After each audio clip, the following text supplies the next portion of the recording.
Now, if you're anything like me, trust is really easy when you know how things are going to work out. Right? Becomes really easy to trust when I can see the end. When I can see how it's going to work out, then it's easy to trust. But what I have learned in my life with God and my walk with Him is that trusting God is a choice that we make. It's not a feeling that we have, or it's not a reaction to our circumstance. Trust is a choice that we make. Some of you know the story, but when Nancy and I got married, our plan was to live in Washington. We were going to get married, and we were going to move back to Washington, where I was from, and we were going to live there, and that was the plan that we had. We got married in December of 2008, and so I was working construction and doing carpentry work in Washington there. I'd been working for this guy since I was in high school. And it got to the summer of 2008 there, and the housing market over in Washington went away to nothing.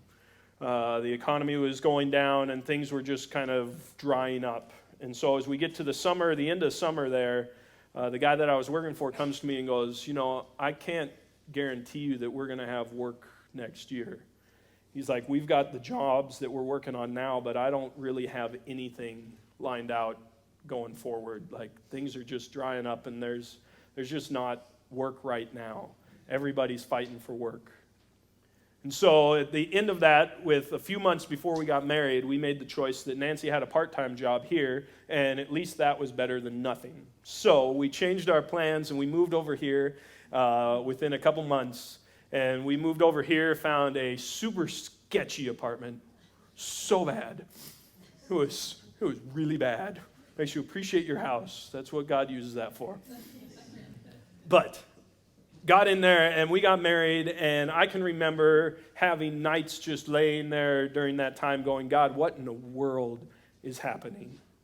What in the world is going on? This is not the plan at all.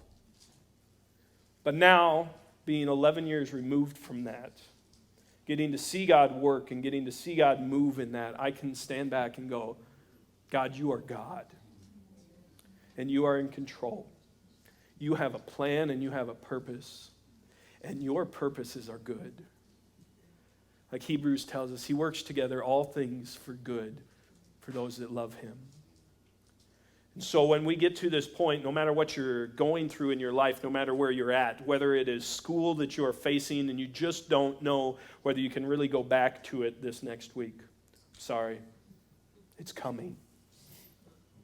Or whether it's your work or whether it's your family or whether it's finances, whatever it is, maybe it's a medical diagnosis, whatever you're going through, that you're in this moment that you're like, this is not the plan at all.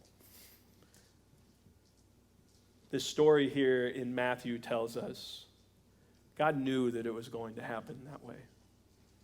God talked about it from before it ever took place.